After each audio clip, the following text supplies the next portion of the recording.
I'm Tandy Culpepper. In this episode of The Hollywood Beat, I talk with a woman whose debut album is drawing plenty of praise. Here's my interview with singer-songwriter Lauren Calve. Hi, Lauren. Thanks for speaking with me today. Hi, I'm so happy to be talking with you too. Oh man, I read so much about your new album and went through and read your description of each of the songs and listened to some of them, and I'm very impressed with your turns of phrase and the topics that you delve into.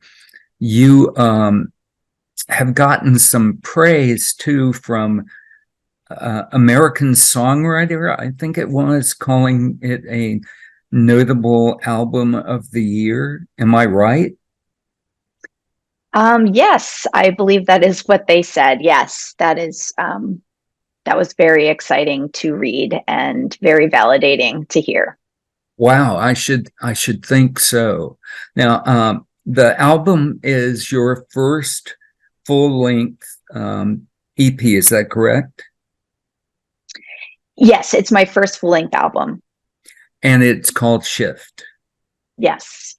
Tell me what, I know that Shift is a single on the album, correct? Yes, it is. So tell me about the name, the title, and what is behind it. Sure. So Shift was one of the first songs that I wrote on the album. And it was inspired by a conversation that I had with my mom about the transitions that we all experience in life. It just doesn't matter what age you are, where you are in life. It seems like there are always these big transitions, these paradigm shifts that we go through every now and again. And it was just interesting to hear from my mom and from her perspective, being a generation older than me, you know, how that was a theme that was a theme in our lives that we shared. So that's kind of where that song came from.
And then after that, I started writing some of the other songs on the album that had to do with life shifts and shifts in mentality, shifts in my life.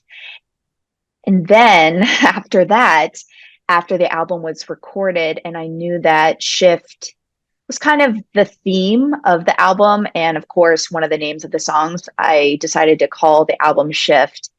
And then I started realizing that my life was shifting after the recording and the writing was over. was almost as if the songs themselves were a catalyst for some pretty big changes in my life. One such shift in Lauren's life was the ending of a 6-year relationship. As is the case of many such breakups, the split, Lauren says, didn't happen overnight. It was kind of an ending that was kind of like written on the wall for a while. It was one of those inevitabilities, I think. So in that way, it wasn't abrupt, but yeah, it was definitely when it happened and how it happened did feel a bit abrupt. And like any breakup, especially after so many years, it is an abrupt shift in one's life because you go from seeing that person every day and having plans for your future with that person, and then all of a sudden there's this cut and this sever, and you go your separate ways. And in some cases, you don't even see that person again. You don't talk to that person. That is kind of the strange thing about breakups. I asked that because I know that Alanis Morissette and more recently Taylor Swift have written about relationships. And so I'm wondering, will this provide fodder for material down the road, or have you already started writing about it? I have, yes, predictably. I'm thinking of it as, the kind of awakening that comes after a big paradigm shift in life. So yes, that definitely does include some processing of the relationship, what made it fail, what was going on at the time, what were kind of like the fractures in the relationship. And, just like anyone does after a breakup, just that feeling of closure that I think we all need is important. And for a songwriter, it comes out in songs. Right. Same thing with poetry. Exactly, for sure. You wrote much of this material in quote unquote lockdown, quarantine. So many of us experienced, you don't generally experience as a society the same thing at the same time. But we worldwide experienced this horrific pandemic. And even now, they're warning us that there's a new variant out there and hospitalizations are up. So I'm guessing that you had a lot of time on your hands because you couldn't go out and about, which made you have to sit down and write. So in a way, for you, and I imagine for other artists, the pandemic might have been a useful timeout, as it were.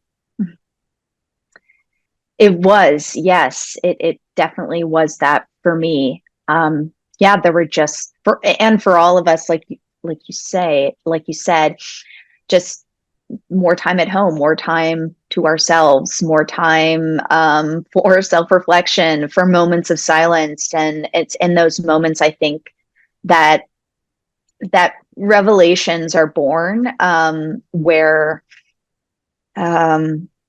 seeds are planted. And for sure, for me, it was fertile ground, it turns out, to write material for Shift, and especially the theme being paradigm shifts. What bigger shift did we all go through at the same time? Like you said, than the pandemic.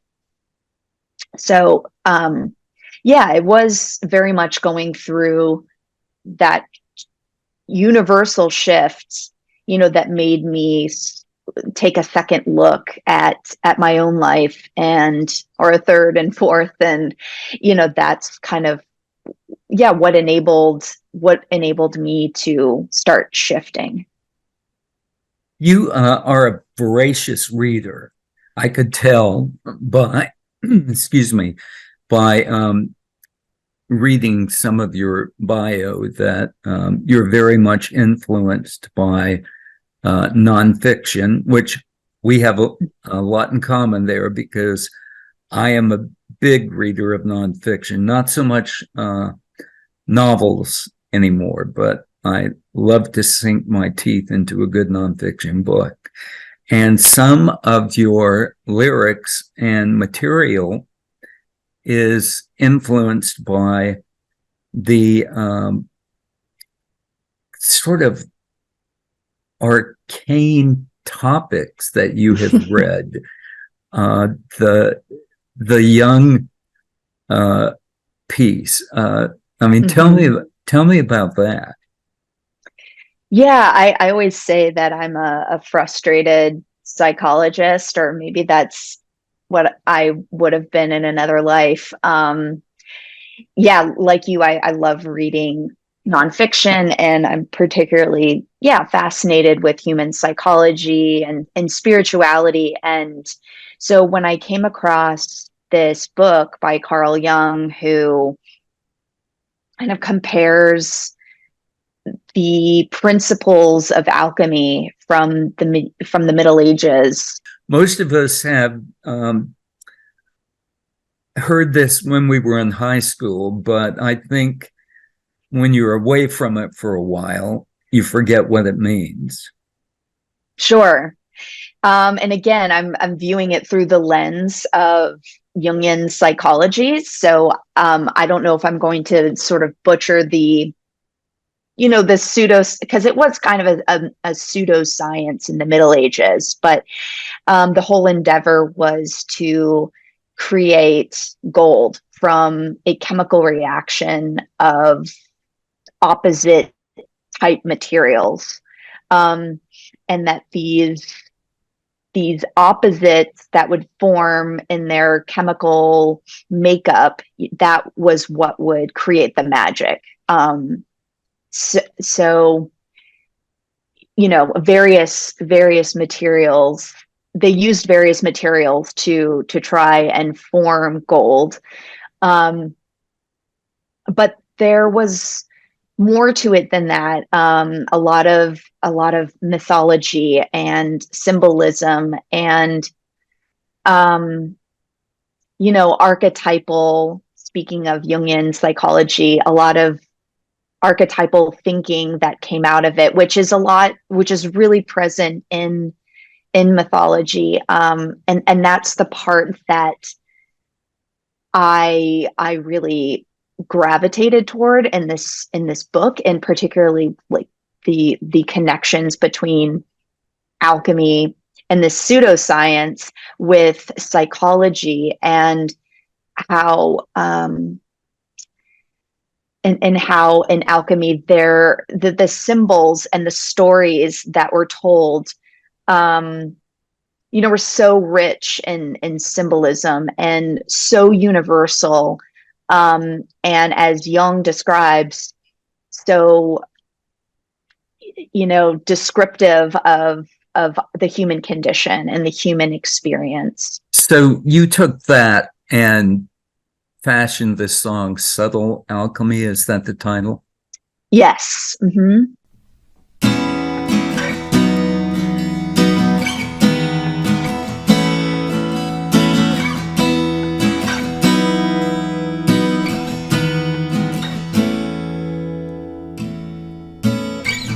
Little patches of snow, every day another goes. Ambient traffic snores, sitting still in her car. Dead cells on winter skin, fresh ones foam and cycle in.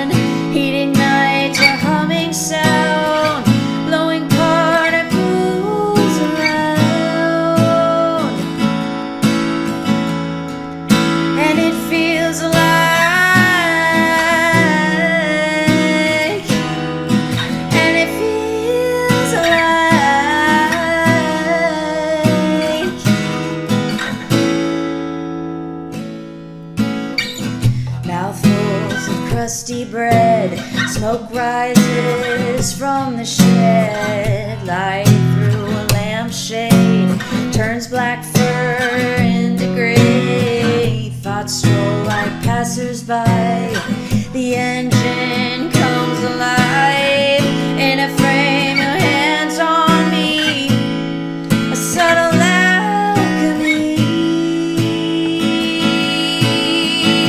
Many of your songs are, well, for instance, Better Angels was something from John Meacham had written a book influenced by.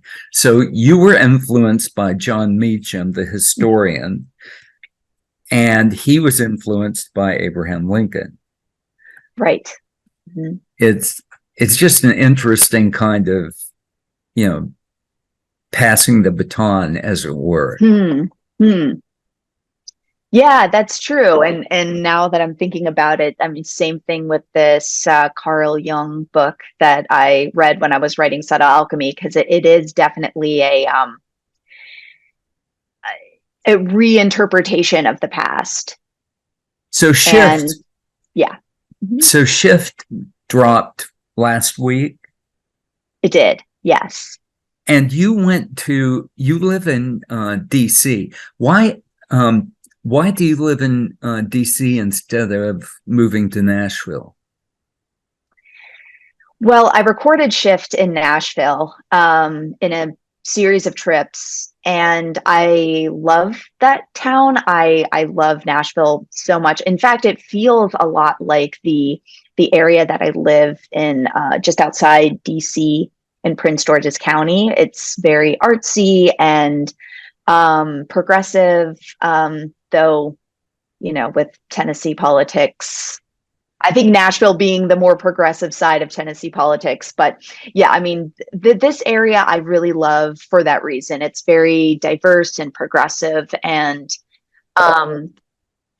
yeah, I love living in Maryland. I feel like it's one state of a handful in this country that I think is on the right side of history and in certain topics. Not to get too political, but that's okay. I also love the location of DC, and being on the East Coast where I'm from. I grew up in Northern Virginia, just 40 miles away. But I like the proximity that I have to other major cities, specifically for touring. I'm going on tour actually next week, a week from today. I was going to ask you about that. Yes. Yeah, so in living in DC is perfect for that. In fact, the first two shows next week, the first is in Philly and the second is in Baltimore. And with both of those shows, I can just drive back and stay in my own house, which is, I think, pretty unique. Cool. And definitely an advantage. You had some heavy hitters working on this album with you in Nashville. Yes. How did that come about? Well, when I went down to the studio in East Nashville, the name of the studio is Three Sirens. I was working with a producer / engineer / multi-instrumentalist, Dex Green. And it was through him and his connections and the band that he brought in to play on this record, that I was able to meet these amazing players like Audley Freed from the Black Crowes and Robert Kearns and Fred Eltringham, all of whom are in Sheryl Crow's band. So yeah, that was really really special. Yeah, not too shabby, right? Yeah, I mean, when you go to Nashville, you're already amongst the best of the best players in the world. But I felt like in the studio and the people that I played with, I was playing with the best of the best. There's a song on this album that you said you weren't happy with the lyrics. And tell me the song and how that went. Yeah, so that song is what eventually became Late Bloomer on the album. And it was the last song that was written for the album, which is kind of apropos, speaking of considering the title. Um, and I wrote it kind of out of an insecurity because I had Audley Freed in the studio, and I had one song in particular that we had recorded the day prior, everything at the same time, where he played this just perfect, searing, awesome, like roots rock solo. And so I knew that the next day, our last day of recording with the full band, I didn't have any kind of rock tempo, rock tinged songs. They were mainly ballads. So I kind of, yeah, I woke up early and I just decided to write something that was a little bit more up tempo. And when I did, and I brought it to the studio, Dex and I kind of arranged it and got it up to got it in better shape, and then took it to the band, and we tracked it, and that's what you hear on the recording of Late Bloomer.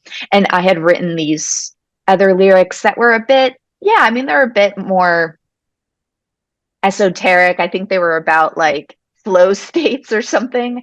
And afterwards, Dex just pulled me aside and he was like, the band sounds great in this song.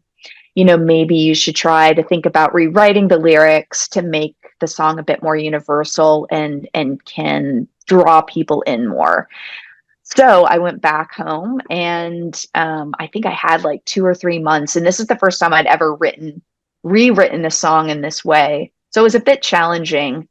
But yeah, I always wanted to write a song about my insecurity about being a late bloomer, being in my mid 30s, having just released my first full length album. And there's some other tidbits in that song that reveal some other kind of ways that I think of myself as a late bloomer.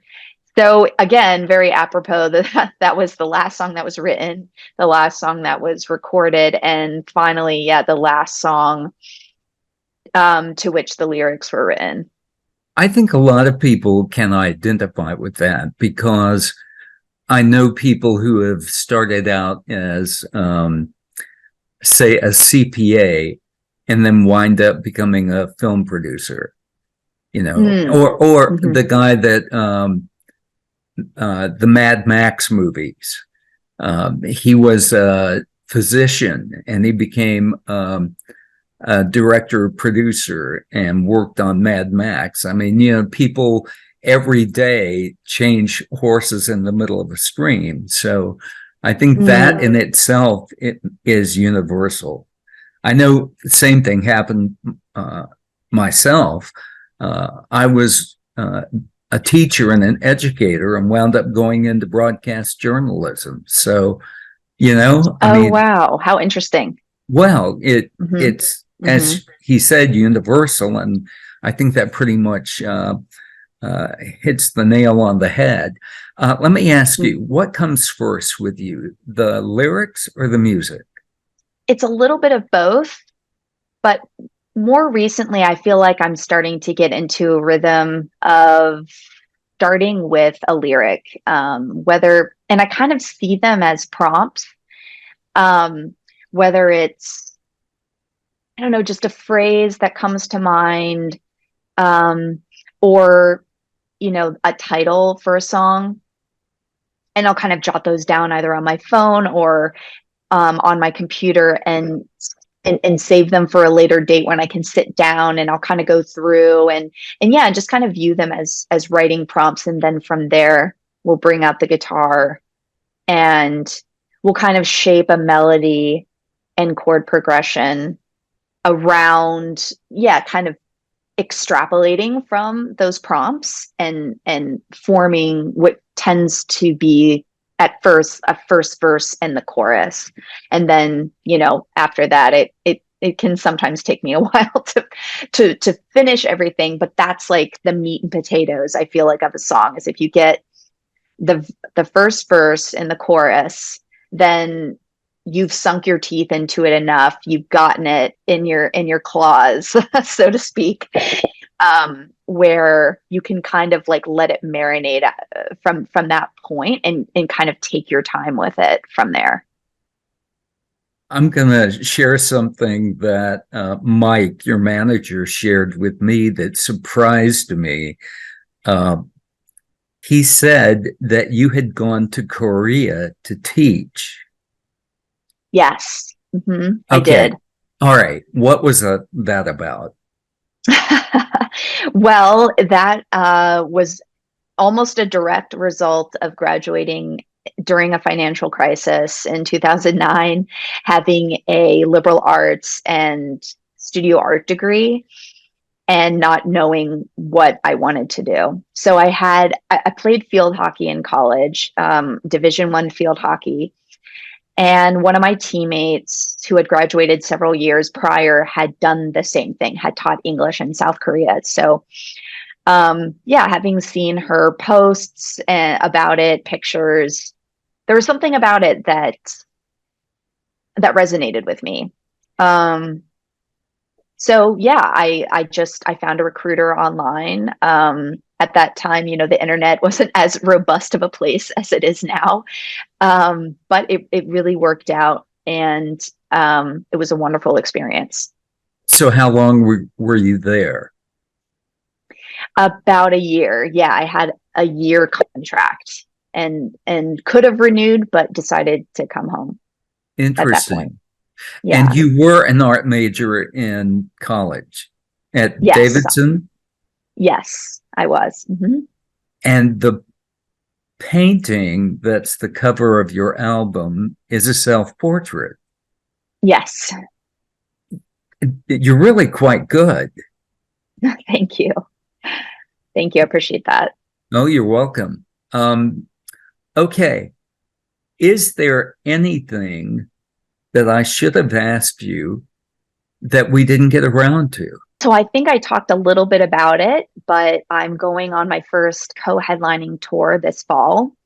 And yeah, I'm really excited about that because this is a big deal in my career, having just released my first full-length record and now touring on it. The last time I released a record was in 2020 when, as you know, we could not tour and we could not play the songs live. So I'm really looking forward to that. And I have some dates in September and October, and what looks like to be some more dates in January of next year.